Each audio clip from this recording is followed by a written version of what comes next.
All right, hello. This video is going to go over questions number 4 and 5 from the assignment 4.4 day 2. All right, and so this is the trinomial case. You got 3 parts. Our goal is to break it apart, factor it into 2 little binomials. All right, and the first thing I would look for is there a GCF? Right, because right now we're going to have to do that long factor called factor by grouping because of this 3. Right? If there was a GCF of 3, you could pull it out and avoid long factoring, but no such luck here. Okay, so we're going to have to do that long factor method called factor by grouping. Okay, so it's kind of a lot of steps, but hopefully this video will give you a good review of it and walk you through what you need to know. Okay, so this method, you start by doing 3 times 36, which is 108. Okay, and now I need 2 numbers that multiply to 108 and add to 31. Right? And so as these numbers get bigger, I strongly encourage you to just make a list in order. So 1 evenly divides 108, but that doesn't help us because that doesn't add up to 31. So I'm going to try the next one, 2, which evenly divides it, 2 and 54, but that still doesn't add up to 31.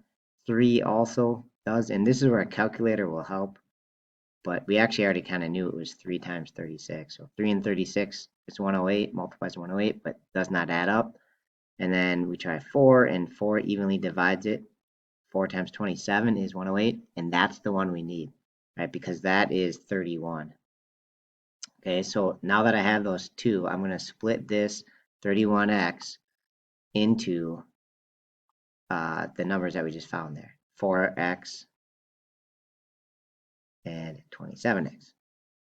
Okay, next step is just to bring down the other parts. So I split the 31x up, and then the other parts just bring them down. So we have 3x squared and then plus 36. Bring that down. Okay, and then the next step is called the grouping step.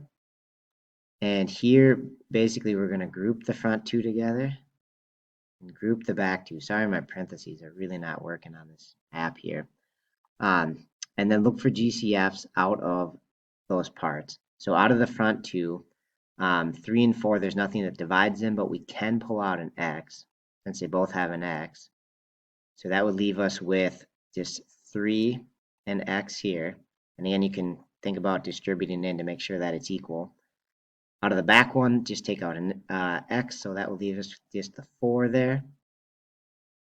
Back here, these are both divisible by 9, but you actually want to take the higher number. Sorry, they're both divisible by 3, but you want to take the higher number that divides them, which is 9. I'm going to put a plus 9 here in front, and then divide 9 out of the two back parts. So 27 divided by 9, still got the x there, and 36 divided by 9 is 4. Okay, so the final step is kind of a goofy one, but our two factors come from whatever is in front. So I'm going to put those together. That's x plus 9. Okay, and then the other factor is the parts that match. So if this goes well, this part and this part should match. So that's going to be our other factor, okay, which in this case is just 3x plus 4. Right? So this whole thing breaks apart to these two little factors. And we had to do the long factor here because it started with a 3. All right, and I just want to contrast this quickly with 4. So I'm going to go back one and do 4 quick, just to show you that there's like a trick for sometimes you can avoid this long factor or factor by grouping process. Okay, and so the trick is on 4, it looks like we'd have to do that process because we have a 5 in front, right? So we do like 5, do 5 times negative 10 to get negative 50. But instead of having to do that, you can hopefully see on this particular question, it won't always be true. But on this one, they have a GCF of 5.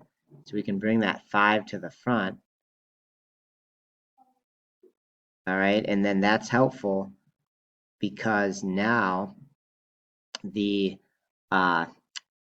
x squared is just a 1x squared. Okay, so now that we've pulled out the 5, we can just factor this x squared by making two little parentheses with x and x. and then figure out what multiplies to -2, which there isn't a lot of choices here. These are the only possibilities. Multiply to -2 and add to -1.